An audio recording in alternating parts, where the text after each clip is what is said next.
안녕하세요. 매핑바이블 김영중 목사입니다. 오늘은 모세오경의 네 번째 책 민수기에 대해서 살펴봅니다.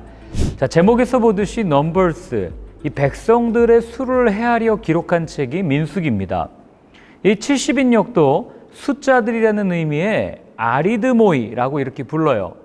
히브리어의 원래 제목은 베미드바르, 광야에서라는 의미입니다. 이스라엘 백성이 애굽에서 탈출한 후 둘째 해 2월 1일 민수기의 이야기가 시작됩니다. 성막이 완성된 후 한 달이 지난 시점입니다. 민수기는 출애굽기와 연결되어 출애굽 2년부터 광야 생활을 마치는 40년까지 약 39년간의 사건들을 담고 있습니다.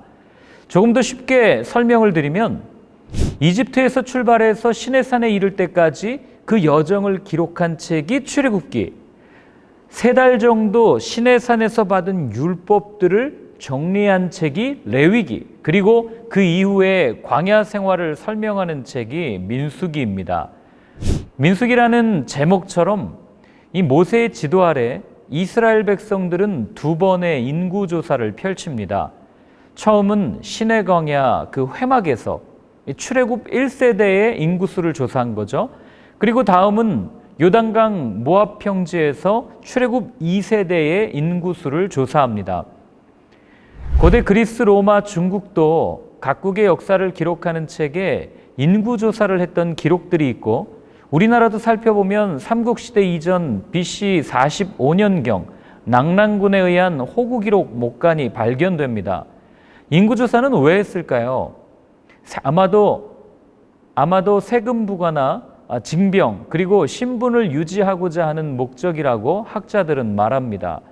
그러면 민수기에서 인구조사를 한 이유가 무엇일까요? 성경에 이렇게 기록되어 있습니다. 너희는 이스라엘 자손의 모든 회중, 각 남자의 수를 그들의 종족과 조상의 가문에 따라 그 명수대로 계수할지니 이스라엘 중 20세 이상으로 싸움에 나갈 만한 모든 자를 너와 아론은 그 진영별로 계수하되 각 지파의 각 조상의 가문의 우두머리 한 사람씩을 너희와 함께하게 하라. 민수기 1장 2절부터 4절 말씀입니다. 한마디로 전쟁에 참여할 수 있는, 싸울 수 있는 사람을 확인하기 위함입니다.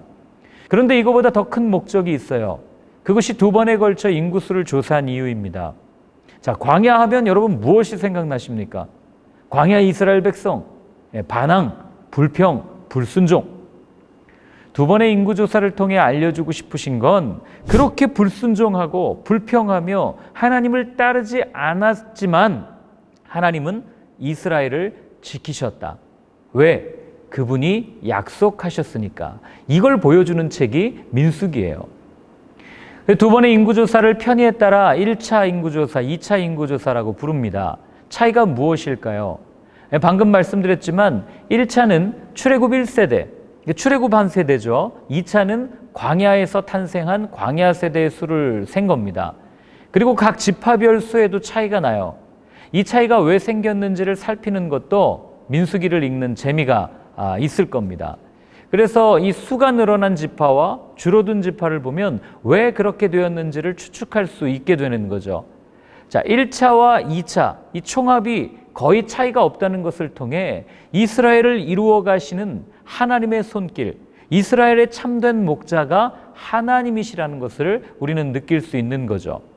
이 아래에 나오는 인구조사표를 한번 확인하시면 되겠습니다. 그렇다고 민수기가 사람을 계수하는 내용만 나오는 건 아닙니다. 모세오경답게 민수기에서도 여러 가지 제사법들이 등장합니다.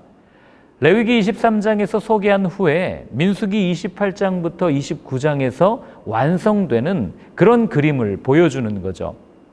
다음 표를 참고하시면 돼요. 보시면 민수기는 출애굽 1세대와 관련된 내용이 한 15장 정도, 그리고 전환기가 한 4장 정도, 출애굽 2세대, 이 광야 세대와 관련한 내용이 한 17장 정도 나옵니다.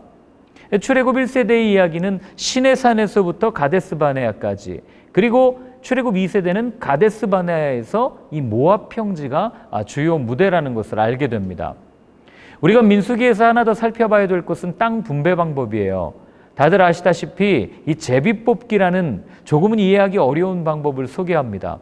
그런데 이 제비뽑기에도 기준이 있어요. 모두가 동의할 수 있는 기준입니다. 먼저 첫 번째, 쪽수가 많으면 유리하다. 인구수가 많으면 유리하다. 맞아요. 사람이 많으면 당연히 넓은 지역이 필요하겠죠. 그래서 인구가 많은 지파가 더 많은 땅을 받게 됩니다. 그리고 두 번째로는 지역을 선택하는 거예요.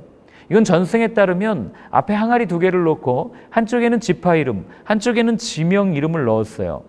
그래서 하나씩 뽑은 거죠. 각 지파의 인구 비례에 따라 크기를 정하고 제비를 뽑아 위치를 결정했기 때문에 공정한 분배가 이루어질 수 있었던 겁니다. 아무쪼록 민수기를 읽으실 때 나를 향한 하나님의 계획 그리고 그 약속을 생각하면서 그 약속이 어떻게 이어지고 있지? 그리고 어떻게 오늘도 그 말씀을 내가 붙들고 살고 그 말씀을 붙들고 살 때 순종할 때 어떤 은혜가 있었느냐 이런 것들을 생각하면서 읽어보시면 좋을 것 같습니다.